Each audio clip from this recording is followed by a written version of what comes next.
causa da motivação.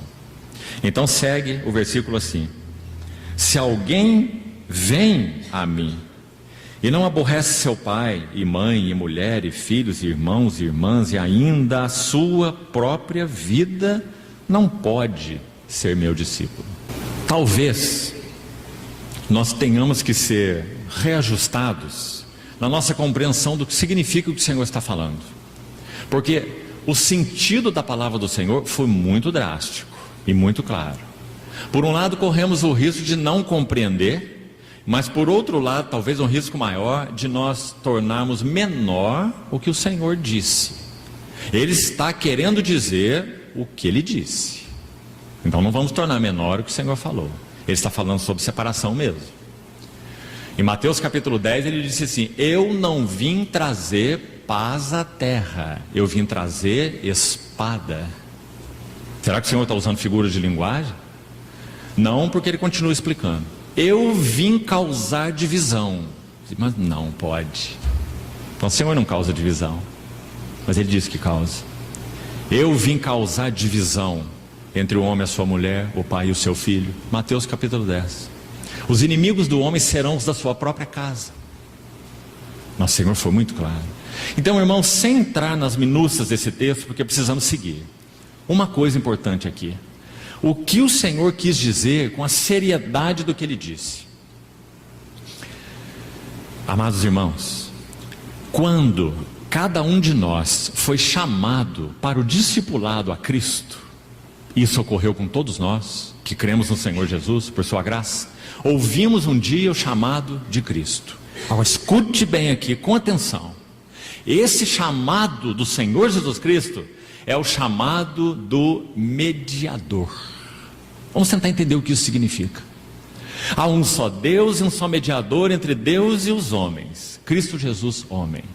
O Senhor Jesus, quando nos chamou, ele se colocou como mediador, em primeiro lugar, na nossa relação entre nós e Deus. Nós não tínhamos nenhuma relação com Deus. O Senhor Jesus é o nosso mediador, o único mediador entre Deus e os homens, Jesus Cristo, homem. Mas não apenas isso. Nosso Senhor Jesus é mediador entre nós e todas as nossas relações. Tão importante compreendermos isso, porque é isso que ele está falando nesse texto que acabamos de ler de Lucas 14, e também o de Mateus 10 que acabamos de citar.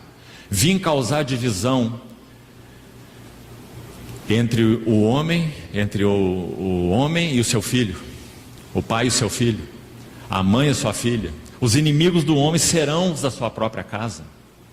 Nosso Senhor está dizendo que no momento em que ele nos chamou, ele se colocou entre nós e todas as nossas relações, de tal modo que relação direta ou relação imediata, homem com outro homem, indivíduo com outro indivíduo, seria agora em Cristo impossível. Você compreende a seriedade disso, irmão? Onde na Bíblia será que está escrito isso? Para nos embasarmos verdadeiramente. Vamos a um texto juntos. Não gostaria só de citá-lo, gostaria que você o visse na sua Bíblia. 2 Coríntios capítulo 5, preste atenção. E creio que ele vai nos ajudar a entender o que estamos falando. 2 Coríntios capítulo 5, vamos ler desde o verso 14. Pois o amor de Cristo nos constrange, julgando nós isto, escute bem: um morreu por todos, logo todos morrerão. E ele, o Senhor Jesus, morreu por todos, para que os que vivem, olha que versículo interessante, olha o paradoxo. Quem são os que vivem no versículo 15? São os que morreram no versículo 14. Claro. Ele morreu por todos para que os que vivem não vivam mais para si mesmos. Essa expressão de Paulo nos ajuda a entender a do Senhor em Lucas 14. Aquele que não aborrece seu pai, sua mãe e ainda a sua própria vida não pode ser meu discípulo. Então Paulo está dizendo que ele morreu por todos para que os que vivam não vivam mais para si. Essa frase interpreta o que significa amar a sua própria vida. Amar a sua própria vida é viver para si, para os seus interesses, para os seus planos, para as suas metas, para o seu propósito, para si mesmo. Não vivam mais para si mesmos, mas vivam para aquele que por eles morreu e ressuscitou. Agora aqui no verso 16 está nosso foco. E uma frase aqui extremamente importante. Olhe, se você ainda não notou na sua Bíblia. Assim que. Então, Paulo está tirando uma conclusão para aqueles que já morreram em Cristo, porque pertencem a Cristo. Sabendo isto, foi crucificado com Cristo o nosso velho homem.